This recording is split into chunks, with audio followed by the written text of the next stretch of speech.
Puji Tuhan, saya ucapkan selamat malam. Selamat kita beribadah di dalam Tuhan Yesus Kristus. Selamat malam saudara-saudara yang ada di tempat ini, saudara-saudara yang ada di rumah, baik di Indonesia maupun yang ada di luar negeri dan di luar daerah. Saya percaya sebetulnya kita sudah sangat rindu untuk beribadah bersama-sama ya di dalam rumah ibadah. Jadi situasi belum memungkinkan. Tapi pada malam hari ini, walaupun kita hanya tatap muka lewat online seperti ini, tapi kita berharap kasih sayang Tuhan tetap menyertai kita semua. Puji Tuhan. Kita akan masuk dalam firman Allah. Kita buka bersama-sama dalam Ibrani pasal 13 ayat 8.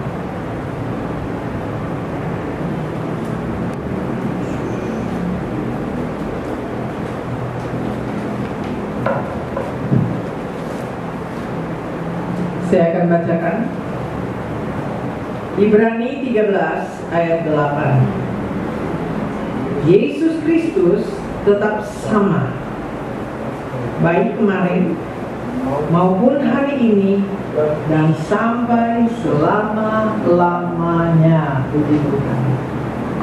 Yesus Kristus tetap sama, baik kemarin, hari ini, sampai selama-lamanya. Dia tetap sama. Dia tidak pernah berubah. Saudara, perlu kita tahu, walaupun ada orang tidak percaya kepada Yesus, bahkan terjadi penolakan, tapi kita tahu lewat firman Allah, itu tidak bisa mempengaruhi keberadaan Tuhan Yesus. Kedaulatannya, kuasanya, kemuliaannya, semua tetap sama. Kemahakuasaannya. Walaupun ada penolakan, walaupun ada orang yang tidak percaya, dia tidak bisa berubah. Dia tetap sama. Jadi dia pencipta langit dan bumi. Dia menguasai seisi dunia ini, surga dan bumi dalam kekuasaan Tuhan. Dan tetap sama, tidak bisa berubah, ya. Dia tetap sama. Dia tetap Tuhan, dia adalah juru selamat kita. Nah, apa yang di muka bumi ini semua berubah-ubah. Manusia dari muda dia akan berubah jadi tua. Suka nggak suka? Dia minum suplemen apa lagi? Namanya tambah usia, dia tetap akan manusia dari muda jadi tua. Harta kekayaan tidak kekal, ya, berubah-berubah. Hari ini orang kaya, besok jadi miskin, itu bisa terjadi. Demikian sebaliknya. Hari ini miskin, besok jadi kaya, itu bisa terjadi. Jadi kita lihat bahwa segala yang ada di dunia ini semua berubah-berubah, ya. Kekuasaan hari ini pegang jabatan, besok bisa berubah. Semua. Sehat bisa berubah jadi sakit, sakit bisa berubah jadi sehat. Tidak ada unsur di dunia ini yang tidak berubah, semua berubah. Nah, sekarang di dunia ini sedang terjadi perubahan. Sama sekali tentunya di bulan Desember ya, perayaan Natal, kita tidak pernah terpikir nanti akan terjadi seperti ini di dunia, ya. Pertama yang kita lihat, waduh, di Wuhan, bagaimana korban bertambah-tambah. Jadi kita lihat waktu kita bisa lihat bagaimana terjadi musibah, mau bilang musibah ya. Begitu banyak orang yang tumbang, yang sakit. Tetapi kita nggak sangka kalau segitu cepatnya dia bisa menjalar ke dunia-dunia yang lain, ke bangsa-bangsa yang lain, termasuk bangsa Indonesia. Sama sekali tidak pernah terpikir pada waktu kita perayaan Natal dan Desember kalau akan jadi seperti ini. Itulah yang disebut perubahan. Jadi dengan mudah bisa berubah. Nah, kita akan lihat di sini bahwa Tuhan yang kita sembah adalah Tuhan yang tidak berubah. Dia tetap sama. Nah, Tuhan sesuai dengan firman Allah sudah memberikan informasi bahwa Tuhan kita yang menciptakan langit dan bumi. Kita bisa lihat ayatnya.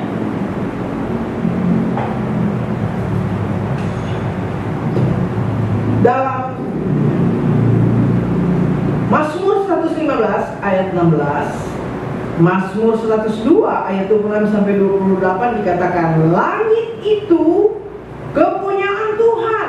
Mazmur 115 ayat 16, langit itu kepunyaan Tuhan. Lalu Ibrani 1 ayat 10, langit adalah buatan tanganmu.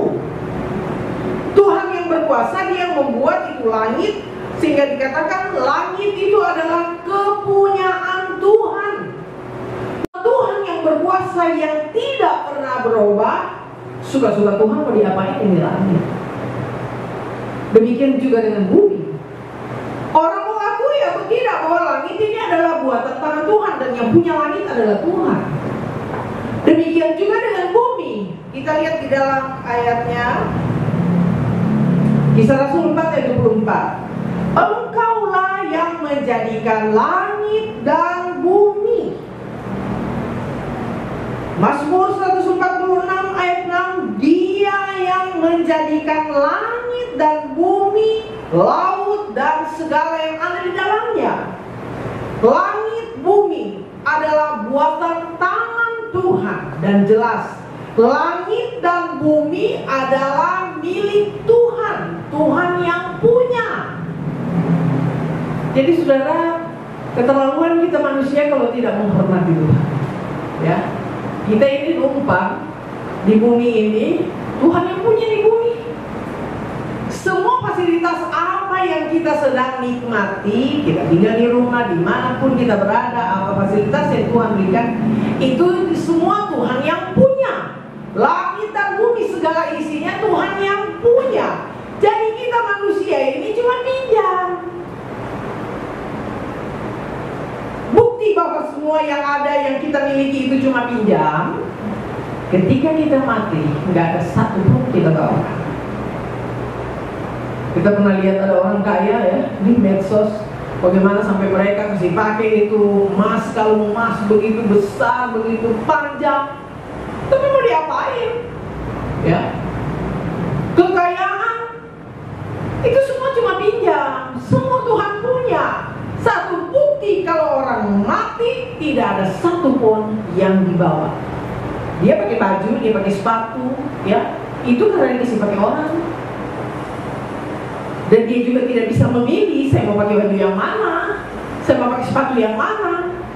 Dan toh kalau sampai dikubur, ya sudah rusak semua. Semua hancur, kembali kepada tanah. Jadi kita manusia, kiranya Tuhan tolong supaya kita bisa memahami bahwa semua yang ada ini Tuhan yang punya, dan kita manusia cuma pinjam. Sehingga kita tidak berlaku angkuh, kita tidak sombong di hadapan Tuhan, tapi senantiasa kita menghormati Tuhan, kita menghargai. Setiap hari kita naikkan ucapan syukur kepada Tuhan, karena Dia yang memiliki kita. Bukan cuma fasilitas yang kita nikmati, tapi diri kita juga Tuhan yang punya. Kita bernapas karena Tuhan masih izinkan. Kita di dalam kita masih ada roh, sehingga kita bernapas. Ya kalau Tuhan sudah ambil itu, roh itu sudah, kita tidak bisa bernapas lagi. Sehingga khotbah pada malam hari ini biar kita tahu bahwa Tuhan yang kita sembah, Dia tidak berubah, kuasanya, kekuatannya, kebenarannya tidak akan pernah berubah. Dan karena Tuhan yang menciptakan langit dan bumi, Tuhan yang punya itu langit dan bumi, suka-suka Tuhan mau bikin apa dengan ini bumi. Suka-suka Tuhan mau bikin apa dengan manusia yang ada di muka bumi. Begitu jelas sekali kalau kita baca dalam firman Allah, di dalam kitab nabi-nabi, bagaimana Tuhan katakan, waduh, dari mulai zaman Nuh, kejahatan itu sudah naik. Tuhan itu sudah sampai pada takarannya. Sehingga Tuhan turun tadi bahwa aku akan menghukum ini manusia. Dan beberapa kali kita lihat di dalam kitab nabi-nabi, bagaimana Tuhan katakan, umatku yang sudah meninggalkanku, aku yang sudah menolong, aku yang sudah membuat mereka kenyang, tapi lupa dengan Tuhan. Akhirnya Tuhan apa? Tuhan izinkan mereka ditawan Saudara, satu bangsa kalau ditawan, beribu-ribu orang ditawan, saudara, dibawa ke pembuangan selama 70 tahun. Satu jangka waktu yang sangat panjang. Kenapa? Karena umat Tuhan melupakan Tuhan. Nah, kita perlu tahu malam ini sekali lagi bahwa Tuhan yang kita sembah, Dia tidak pernah berubah. Dulu, hari ini, sampai selama-lamanya Dia tidak berubah. Sekali lagi, Tuhan tidak akan pernah berubah. Dia tetap sama. Walaupun, ini perhatikan nih, walaupun ada orang tidak percaya, ada orang menolak Dia, tidak akan membuat Dia berubah. Tetap Dia punya rencana harus jalan. Dan kita akan lihat, saya katakan langit dan bumi adalah ciptaan Tuhan, milik Tuhan. Jadi suka-suka Tuhan mau bikin apa dengan ini langit dan bumi. Jadi suka-suka Tuhan mau bikin apa dengan ini langit dan bumi. Mari kita akan baca apa yang akan dilakukan oleh Tuhan terhadap langit dan bumi. Kita buka 2 Petrus. 2 Petrus pasal 3 ayat 10.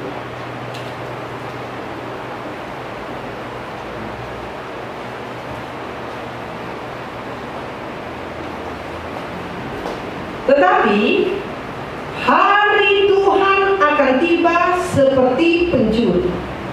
Maksudnya seperti pencuri di sini adalah waktu yang tidak disangka-sangka. Saudara, kamu tidur, nanti kalau ada pencuri, kita kan tidak pernah berpikir, oh pencuri mau datang, gitu kan. Walaupun pencuri datang itu waktu yang tidak disangka-sangka, ya, kita tidak sangka. Tiba-tiba pencuri datang. Demikian juga dengan waktu kedatangan Tuhan. Tuhan akan datang seperti pencuri. Maksudnya waktu yang tidak disangka-sangka. Tuhan akan datang. Lalu apa yang terjadi? Ayat 10. Tetapi hari Tuhan akan tiba seperti pencuri. Pada hari itu langit akan lenyap dengan gemuruh yang dahsyat, dan unsur-unsur dunia akan hangus dalam nyala api, dan bumi dan segala yang ada di atasnya akan hilang lenyap. Saya dari sekolah minggu sudah baca ayat ini. Saya sudah ulang-ulang baca. Ini tertulis dalam kitab Wahyu juga. Dan saudara, dari saya kecil itu sudah mendorong, pokoknya saya harus dekat dengan Tuhan. Karena dikatakan di sini, kiranya Tuhan tolong saudara, Tuhan memberikan pengertian buat saudara, sehingga kita bisa ambil keputusan, kita bisa ambil satu keputusan yang serius. Saya akan semakin cinta Tuhan, saya mendekat dengan Tuhan. Coba kita lihat di sini. Bukan berarti kita tidak perlu berusaha. Kita boleh bekerja, normal-normal, berusaha. Tetapi kita perhatikan nih, jangan sampai karena dengan kita berusaha, kita lupa dengan apa yang ditulis dalam firman Allah. Kita lihat sekali lagi. Hari Tuhan akan tiba seperti pencuri. Pada hari itu langit akan lenyap. Bahkan dikatakan langit akan digulung seperti kertas, ya. Di dalam Yesaya dikatakan bahwa Yesaya 34 ayat 4, langit akan digulung seperti gulungan kitab. Orang mau bayangkan, mau langit mau digulung seperti gulungan kitab, bagaimana itu? Gak ada orang yang bisa jelaskan, saudara. Tapi itu pasti terjadi. Tentunya sesuatu hal yang sangat dahsyat. Langit mau digulung seperti gulungan kitab. Lalu di sini dikatakan bumi, langit akan lenyap dengan gemuruh yang dahsyat, dan unsur-unsur dunia akan hangus dalam nyala api, dan bumi dan segala yang ada di atasnya akan hilang lenyap. Bumi dan segala yang ada di dalamnya akan hilang lenyap. Jadi yang kita lihat pembangunan yang luar biasa, semua itu akan lenyap. Dia orang gak percaya. Tetap apa yang direncanakan Tuhan itu mesti jadi. Langit dan bumi akan dilenyapkan. Semua yang ada di dalam bumi itu akan dilenyapkan. Nah, kalau kita lihat, kita tahu langit dan bumi itu akan dilenyapkan. Kita cari yang tidak akan dilenyapkan. Apa itu? Hidup yang kekal. Semua yang ada di muka bumi ini akan dilenyapkan. Biar orang gak percaya, tetap program Tuhan jalan. tiba waktunya Dia akan lenyapkan langit dan bumi. Puji Tuhan, berkat Tuhan saya sekolah minggu rajin. Jadi dari sekolah minggu saya sudah hafal banget, pokoknya langit dan bumi ini akan lenyap. Wah, saya mesti cari Tuhan, saya mesti setia sama Tuhan. Saya kelas 6 SD, saya sudah ambil keputusan. Nanti saya besar, saya harus sekolah Alkitab. Saya mau dekatkan diri dengan Tuhan. Karena sudah tahu langit dan bumi ini akan lenyap. Semua isinya akan lenyap. Jadi saudara, kita berusaha normal-normal saja. Tapi jangan sampai kita kuras keringat, waktu kita berikan semua hanya untuk mencari yang ada di dalam dunia ini, sementara kita tidak perhatikan hidup yang kekal. Kita perlu cari Tuhan, sebab itu yang kekal. Lalu kita lihat lagi ayat 11. Jadi jika segala sesuatu ini akan hancur secara demikian, betapa suci dan salehnya kamu harus hidup, yaitu kamu yang menantikan dan mempercepat kedatangan Allah pada hari itu. Langit akan binasa dalam api dan unsur-unsur dunia akan hancur karena nyalanya. Tetapi sesuai dengan janjinya, kita menantikan langit yang baru dan bumi yang baru di mana terdapat kebenaran. Sebab itu saudara-saudara yang kekasih, nah saudara, kita tahu, jadi lewat firman Allah kita sudah dikasih tahu bahwa langit dan bumi ini akan lenyap, ya, akan lenyap. Jadi kita berusaha normal, tapi kita mesti cari akan Tuhan. Nah sementara kita menanti peristiwa itu akan terjadi, kita tidak tahu, ya, kapan itu terjadi. Tapi kita ini sekarang sedang menanti kedatangan Tuhan, dan kita tahu ketika Tuhan datang semua akan dimusnahkan. Nah sambil menunggu kedatangan Tuhan, apa yang harus kita lakukan? Kita lihat di dalam ayat 14. Sebab itu saudara-saudaraku yang kekasih, sambil menantikan semuanya ini, kedatangan Tuhan, kamu harus berusaha supaya kamu kedapatan tak bercacat dan tak bernoda di hadapannya dalam perdamaian dengan Dia. Kita, sementara kita hidup sekarang ini, apa yang harus kita usahakan? Kita harus berusaha supaya kita tidak bercacat, tidak ada noda di hadapan Tuhan. Kita harus berusaha, rupanya mau hidup benar, mau hidup suci, hidup berkenan kepada Tuhan, itu butuh satu usaha. Kita mesti berusaha, kita mesti sungguh-sungguh, mesti serius. Kita berusaha untuk kita tidak ada cacat, tidak ada noda di hadapan Tuhan. Kalau Tuhan masih kasih kesempatan saudara dan saya hidup, berarti Tuhan masih kasih kesempatan kita untuk berbenah diri. Tuhan kasih kesempatan untuk kita hidup sesuai dengan kehendak Tuhan. Saudaraku, dengar baik-baik. Jadi biasa yang suka tukang tipu, bertobatlah. Tinggalkan itu cara hidup yang lama. Kita tidak bisa buat, ya, misalnya di depan saudara-saudara seiman kita kelihatan suci, kita kelihatan setia beribadah, kelihatan kita kudus, padahal di balik itu perbuatan kita tidak benar. Tapi Tuhan yang melihat itu, sebabnya dikatakan kamu harus berusaha supaya jangan hidup ada cacat, bercacat di hadapan Tuhan. Jangan kita ada noda di hadapan Tuhan. Kita harus tahu, saudara, bahwa hidup kita semua itu terbuka di mata Tuhan. Tuhan memandang, Tuhan tahu. Ada noda-noda, ada cacat, kita harus hilangkan. Tinggalkan cara hidup yang lama. Jangan jadi tukang tipu dari dulu sampai sekarang. Tukang tipu lalu berpikir, ternyata gak apa-apa. Aku tipu-tipu gak apa-apa. Aku bohong-bohong gak apa-apa. Ternyata tidak terjadi apa-apa. Kita perhatikan di sini. Kalau kita masih hidup, berarti Dia kasih kesempatan kita untuk bertobat. Coba kita lihat dulu ayatnya. Kita lihat di dalam ayat 9, 2 Petrus 3 ayat 9. Tuhan tidak lalai menepati janjinya, sekalipun ada orang yang menganggapnya sebagai kelalaian. Tetapi Ia sabar terhadap kamu, karena Ia menghendaki supaya jangan ada yang binasa, melainkan supaya semua orang berbalik dan bertobat. Adalah kehendak Tuhan semua manusia berbalik dan bertobat. Bukannya Tuhan itu Tuhan lalai itu cuma ngomong doang itu Tuhan. Bukan. Tuhan itu sabar, karena kemauan Tuhan semua manusia itu bertobat dan berbalik kepadanya.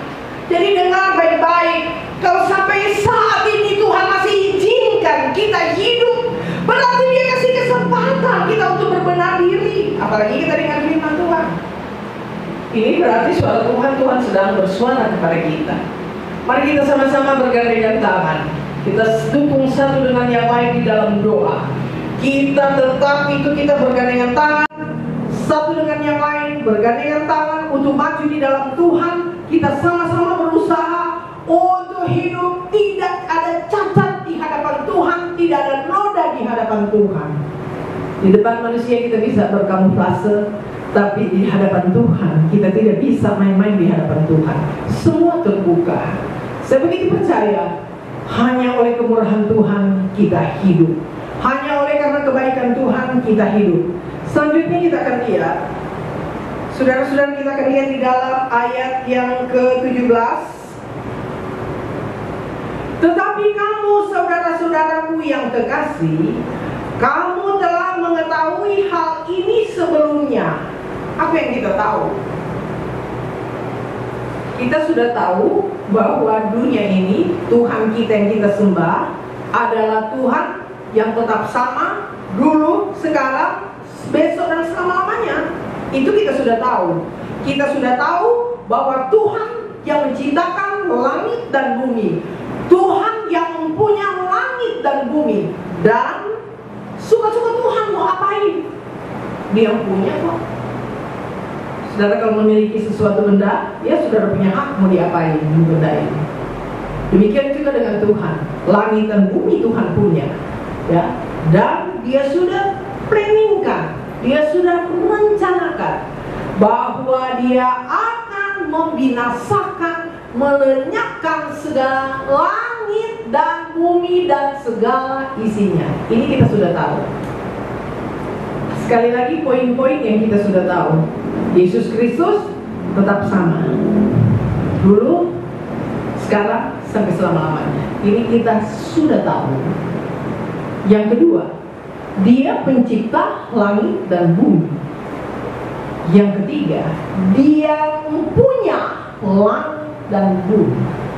Yang keempat, Dia akan melenyapkan langit dan bumi.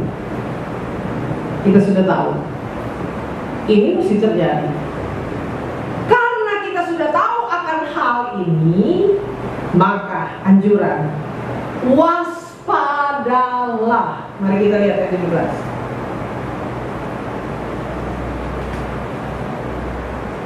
Tetapi kamu, saudara-saudaraku yang kekasih, kamu telah mengetahui hal ini sebelumnya. Karena itu, waspadalah supaya kamu jangan terseret ke dalam kesesatan orang-orang yang tak mengenal hukum. Kita harus waspada supaya kita tidak terseret dalam kesesatan orang yang tidak mengenal hukum, tidak tahu firman Allah. Nah, kita tahu dalam firman Allah banyak orang akan murtad meninggalkan Tuhan. Tapi kita waspada, jangan sampai kita terseret dengan kesesatan dari orang-orang yang tidak mengenal hukum. Yang kedua, jangan kehilangan peganganmu yang teguh.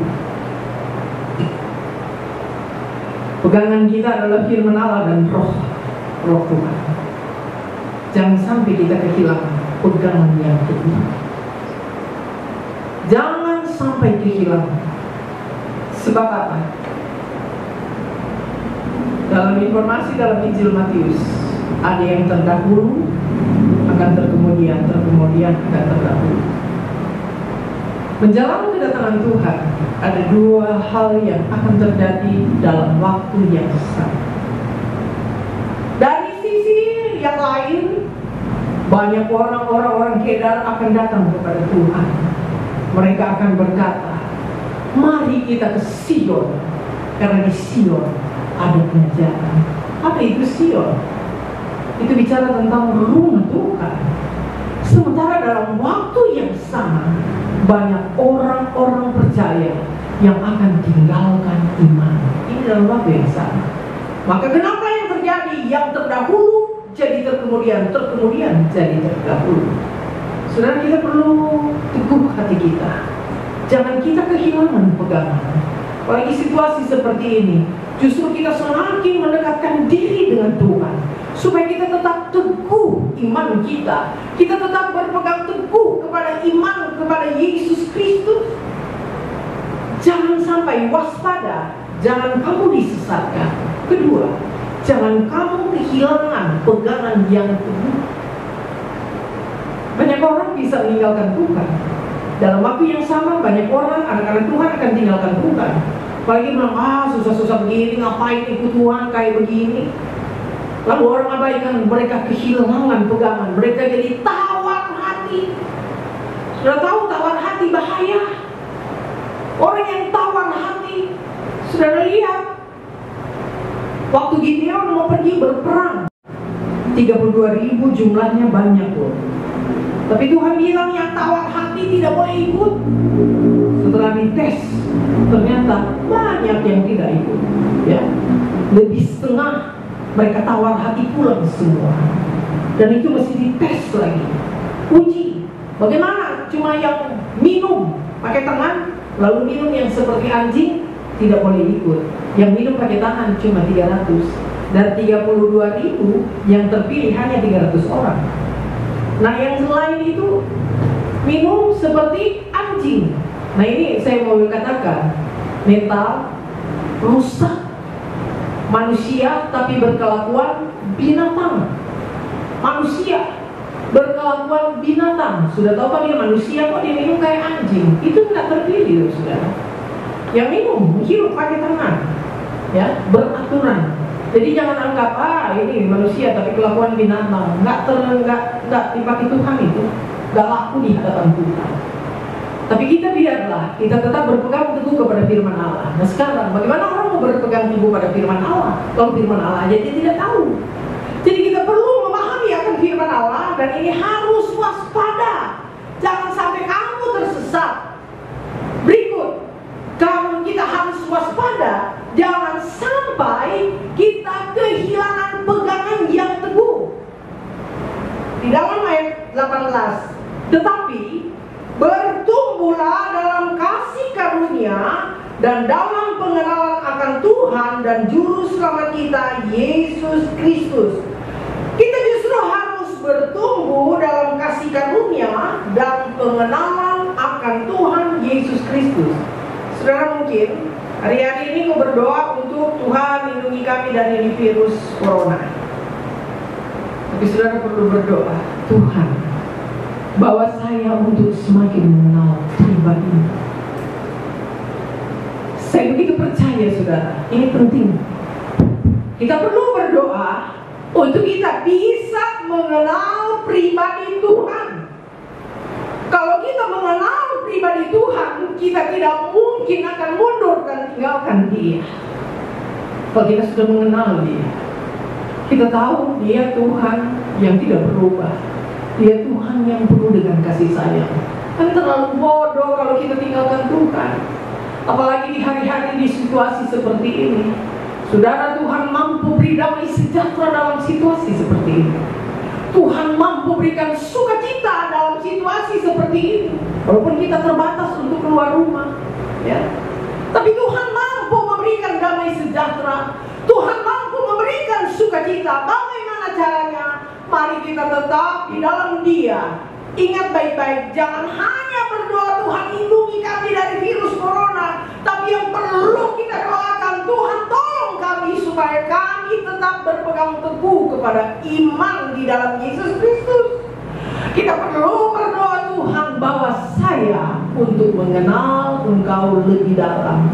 Saya begitu percaya apapun yang kita hadapi, kalau kita mengenal pribadi Tuhan, kita mengenal Dia, saya begitu percaya kita tidak akan tinggalkan Tuhan, tapi kita tetap akan setia mengasihi Dia. Justru kita akan semakin rindu kepada Tuhan. Dan saudara akan mengalami mujizat demi mujizat dari hari ke hari. Orang-orang yang mengasihi Tuhan dicintai Tuhan. Orang-orang yang hidup benar dicintai Tuhan. Jadi pesan firman Allah buat saudara dan buat saya, waspada di hari-hari ini supaya kita tidak terseret dengan penyesalan orang-orang yang tidak tahu hukum. Yang kedua, kita mesti berpegang teguh kepada iman pada Yesus Kristus. Berikut, kita perlu berdoa supaya kita semakin mengenal Yesus lebih dalam. Tuhan memberkati kita. Saya percaya Tuhan sangat mengasihi kita semua sehingga Dia berikan firman. Saya begitu percaya Tuhan memberikan firman tidak ada kata kebetulan. Mungkin saudara yang ada di sini maupun yang ada di rumah, engkau sedang lemah imanmu. Kau mulai tawar dengan Tuhan, mulai tawar hati. Tapi firman Allah mengingatkan supaya kita tetap percaya kepadanya, kita tetap berpegang teguh. Jadi kita perlu berdoa supaya kita semakin mengenal Tuhan, supaya tetap ada di dalam hadirat dan kita semakin mengenal Dia dengan benar. Puji Tuhan. Haleluya, puji Tuhan. Terima kasih Tuhan. Terima kasih. Puji bagi nama Tuhan. Engkau Allah yang hidup, Engkau Allah yang berkuasa, Engkau Allah yang mulia, Engkau Allah yang tidak berubah dulu sekarang selamanya. Puji Tuhan.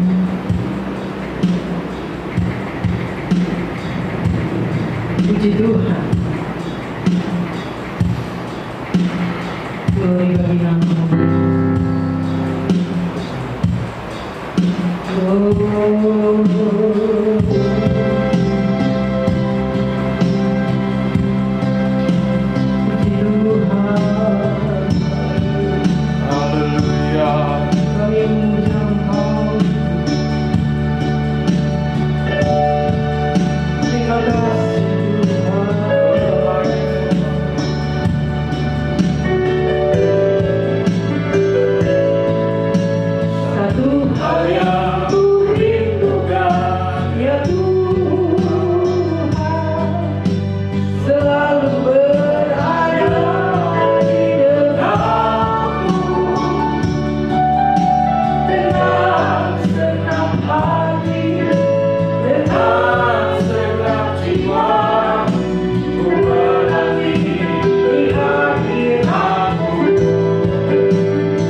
melindungi saya dari virus corona.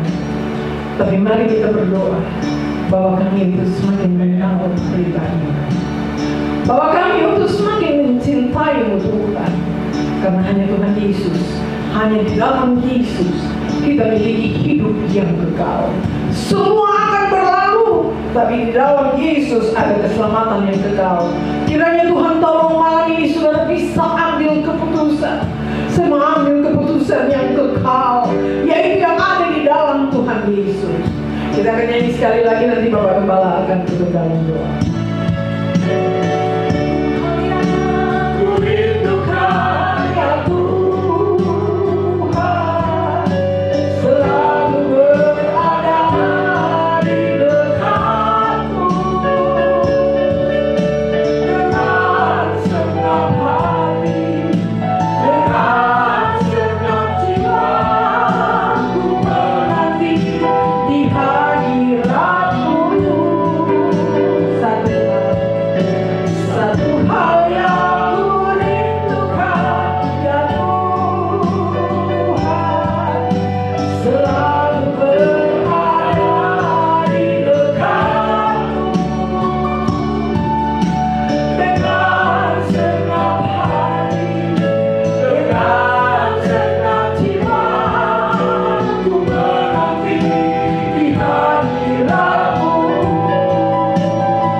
Segala puji hormat syukur panjatkan kepada Tuhan Yesus, Kepala Gereja pemilik hidup. Kami sudah mendengar kebenaran firman-Mu. Memeteraikanlah firman Allah dalam kehidupan kami, merubah sikap terjang kami, merubah cara berpikir kami, supaya kami tidak memikirkan hal-hal yang sementara saja, tapi kami juga mempersiapkan diri kami untuk hidup yang kekal. Itu sebabnya Tuhan, biarlah firman mengambil tempat yang terbaik di hati kami. Lalu kemudian biarlah gerak-gerik kami berlaku seperti firman Allah. Kami senantiasa mencari Engkau, adalah keperluan, kebutuhan yang paling penting. Yesus adalah segala-galanya. Puji Tuhan, terima kasih buat ibadah yang singkat malam hari ini. Tapi hamba percaya kami diberkati Tuhan. Semua yang punya persoalan diselesaikan. Bahkan kalau ada pertanyaan, Kristuslah jawaban buat kami semua. Puji Tuhan, anak-anak Tuhan di mana saja berada, puji Tuhan, baik di seputar tempat ibadah maupun di rumah masing-masing jauh di sana, tapi Roh Allah mampu untuk jangkau. Temui kami secara pribadi. Ada wabah penyakit corona berdampak dalam berbagai segi-segi kehidupan, termasuk ekonomi, pekerjaan, rumah tangga, kesehatan. Itu sebabnya kami hanya datang kepada Tuhan yang bisa selesaikan persoalan kami. Hanyalah Yesus dari Nazaret. Puji Tuhan. Terima kasih. Kami punya tempat pelarian. Kami punya alamat yang paling tepat untuk kami datang mengadu kepada Tuhan. Namanya Yesus Kristus dari Nazaret. Terima kasih. Segala puji, segala hormat bagi nama-Mu. Kami juga berdoa Tuhan buat sekolah, kepala sekolah, guru-guru, staf, bahkan orang tua murid-murid. Tuhan pun juga beserta dengan mereka. memberkati ekonomi mereka. Siapkan apa yang menjadi makan minum mereka, sehingga tidak ada keluh kesah, tetapi pujian syukur naik kepadamu di mana-mana tempat Roh Kudus bekerja di hari-hari ini. Kami butuh akan Engkau, kami perlu akan Engkau, dan bimbing tuntun kami. Dan hamba percaya Engkau akan pimpin dari kebenaran datang kepada kebenaran. Puji Tuhan, terima kasih. Sempurnakan ini ibadah, biarlah nama Tuhan dipermuliakan. Ada makan minum, bahkan penyakit Tuhan mampu untuk menyembuhkan. Dengarlah doa sembahyang kami dalam nama Tuhan Yesus Kristus. Haleluya.